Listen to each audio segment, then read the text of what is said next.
Go to the end of the list after following a brother like this. Randy Fisher, I work at Morgan Incorporated here in Cornwall. It's a family-owned business. It's been there for, I could ask Reggie, he probably knows he's a retiree, but about 48 years I think now. I've always done well there. When we were at the top of our hiring, we were at 280 people. We're down to about 140 people working now. We are on work sharing at this point. We were down to 2 days a week for a while. Now we're back up to 3, 4.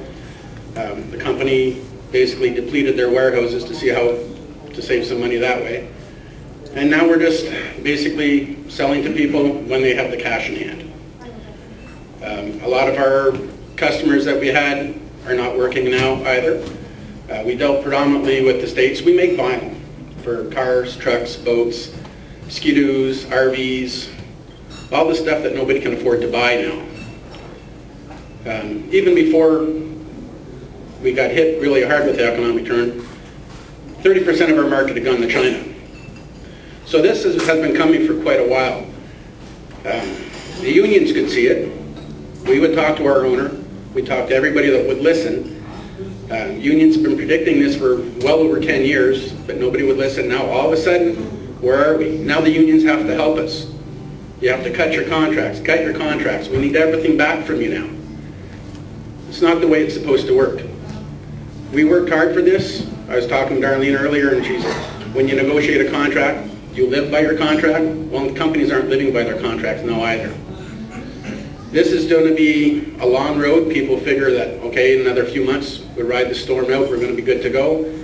Companies are not asking for people to ride the storm. They're not asking for short-term relief. Well, they say they're asking for short-term relief, and then they're gutting your contract. Why do they need to take stuff away from you for the rest of your life when all they need is a year or two to recoup?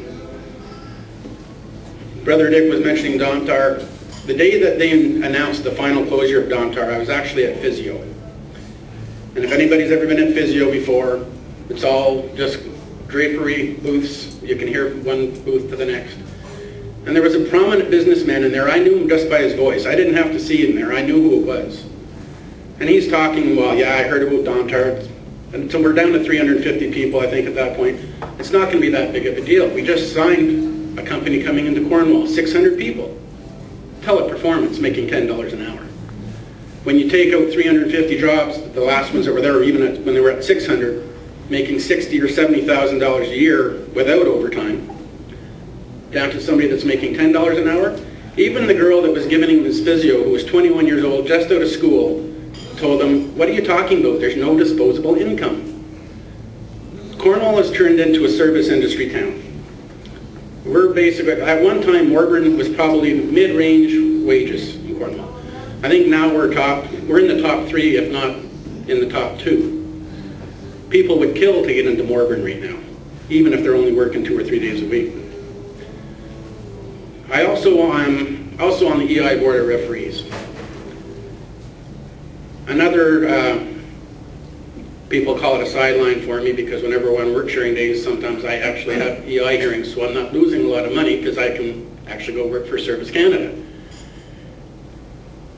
The cases that we're hearing are not the ones that are happy about, okay, yes, the government just announced that we're going to extend your claims by a few weeks. It's not the people that have the EI that are complaining, it's the people that can't get the EI that are complaining. When you have somebody come in and sit across from you and say, I've only got 900 hours, they're denying me. Well, yeah, you need 910, the law is there. Why do other parts of the country get reduced hours, but we can't get it here? It should be right across the board. If you work out west, you get different rates. If you work in Windsor, you get different rates.